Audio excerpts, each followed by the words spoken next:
you do need confidence. You also need awareness. You also need to know what you're concerned about so you can fix it. Cons and cons. We just had, before the break, Wake Forest and NC State. Now, the other two teams from the state of North Carolina, and these are the top two seeds in the ACC Tournament. By the way, we are live from the ACC Tournament here in the we're under the bleachers.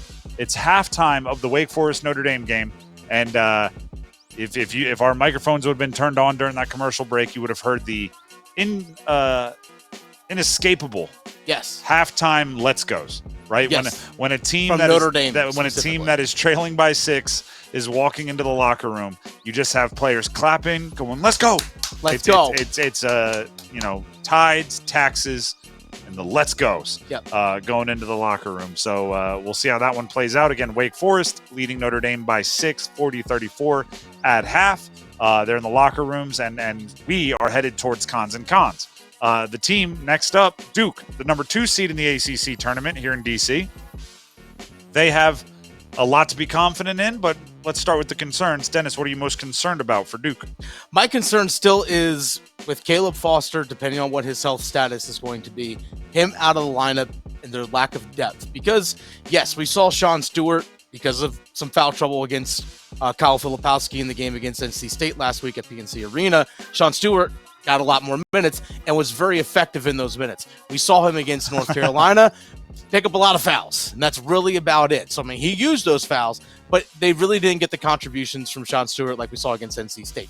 So the question also is, what about the backcourt rotation as well? We did see TJ Power, a big, long forward who can shoot from the outside, actually got some late game minutes against North Carolina when they're trying to shoot from the outside. The heck out of and he can shoot, but he's limited right now what he can do. For right now, not saying his future, he's only going to be that, but for what he can do right now, that's leaves it. a little bit to be desired in the defense, man. So outside of right now, your starting five of Jared McCain, Tyrese Proctor, Jeremy Roach, Kyle Filipowski, and Mark Mitchell, not getting a whole lot right now, and because of the Foster injury. And in an ACC tournament, you might not, you might be inclined, if you're John Shire, to go, all right, U5, right? Yeah, but you got to do that 3 straight days. We'll get you a protein shake after the game. Yeah. Good luck.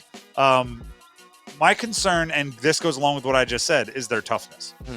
When you hear my confidence, actually, no, I'm just going to give them both at the same time because they kind of play off each other. I am confident in their skill.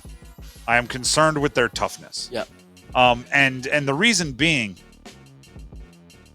they're so talented, they're so skilled that 95% of the games, their toughness doesn't even come into play because they can pivot and shoot and dish and all of that. It's the toughness comes into play when you're playing in an ACC tournament, when you're playing on the road at Good Wake, when you're playing North Carolina. And in so many of those games, they haven't been able to close it out. When you're playing Arizona early on at home, their skill is so defined. It's so, and I think, there's no better example of what I'm saying than Kyle Filipowski. Kyle Filipowski is going to be a lottery pick in the NBA draft because he's 7'2". He can handle, he's comfortable on the perimeter. He has enough lateral quickness to play modern NBA defense. The raw tools are there. But it does seem like when he plays against Carolina or when he plays against a more traditional big, he gets a little reluctant to go down low, and I'm going no, put a shoulder in someone's chest. You're 7'2" and ginormous, and you shoot good free throws. You have the touch.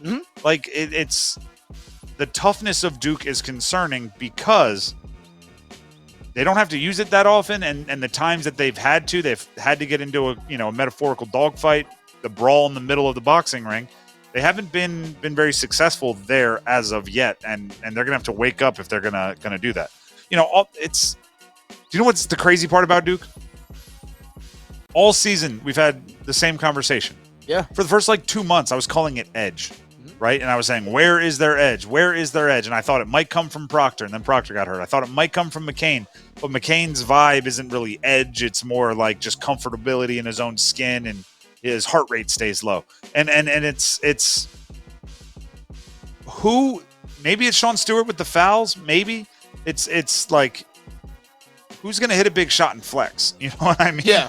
Like I'm still waiting for their toughness, their edge, their sandpaper side, like whatever. You ready for a really, really dumb analogy? Yes. So, you know the sponges that are like highlighter yellow, and then they have the forest green side? Yeah, of course. The highlighter yellow is for like soft scrubbing. Forest green is when you need to get into like... Really got to dig in. Yeah, like I put this thing in the microwave for an extra 45 seconds, and I shouldn't have. And now it's soldered onto the plate. So you go with the forest green side. And have you ever had my wife bought, I don't know, they're like more natural sponges. They don't have the forest green side. They're just all soft. Okay. And I'm going like, what happens when you got the pan and you need to lean it against the side of the sink for leverage and power, and you really need to get that soldered on grease off. And she's like, just use that one. So I'm concerned that Duke doesn't have the forest green time to get down to business side of the sponge. They're just an all highlighter yellow sponge. All right. Let's jump to UNC. What are you concerned about for UNC? What type of sponge is North Carolina? We got to do confidence. Oh, I did my confidence right. You got to do yours. I got to do my confidence when it comes to Duke real fast. Actually, looking over the last 6 games for Duke, actually last 7 games: Florida State, Miami, Wake, Louisville, Virginia, NC State, North Carolina, shooting over 42% from 3. Like as a team, shooting over 42% from 3. We've seen Tyrese Proctor basically become an off-ball guard a lot because McCain handled the ball, but obviously Jeremy Roach being the primary ball handler. He's become an off-ball guy. His catch-and-shoot three-pointers have gotten better, I think, over the last couple weeks of the season. McCain, we know we can stroke from the outside. Kyle Filipowski can step outside and shoot three-pointers as well. 42%, over 42% over your last 7 games as a team. That also includes in there where they didn't shoot very well overall from 3 against NC State. And also TJ Power, we know, can step in and hit a three-pointer if necessary as well. Their three-point shooting, I think, is really upped over the last 7 games. Mark Mitchell started the season like 1 for 20 from 3.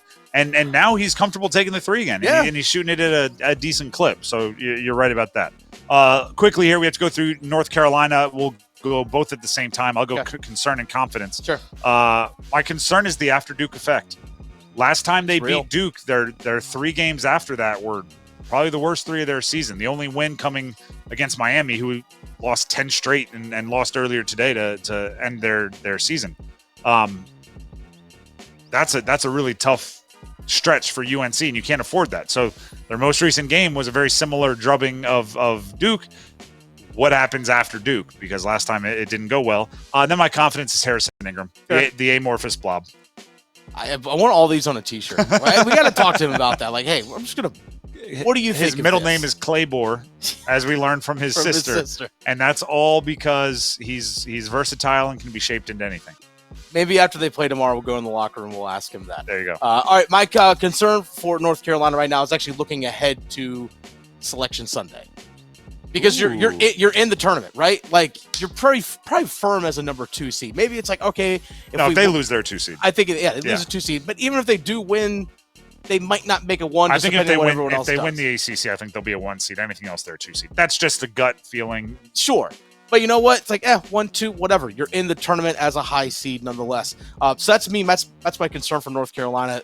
Looking ahead to Selection Sunday, looking ahead to next week. Oh, them looking ahead. Yeah, them looking ahead. Not everyone else, but like just Carolina. It's like, we got bigger things coming up. So that's my concern for North Carolina, is looking past the ACC. The high school athlete that already accepted a scholarship and is like, on senior day, his buddies are in tears in their eyes because it's the last time they're ever going to play, and he's going like, actually, off-season workouts start up in like a month, so I'm not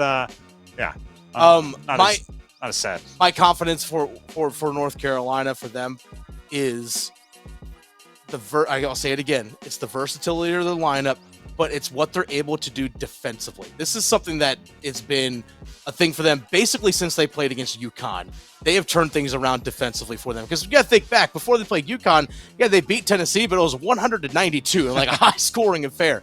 But ever since that UConn loss, they've really turned things around defensively, and they're using defense to turn into transition scoring opportunities. When they're doing that, they're at their best.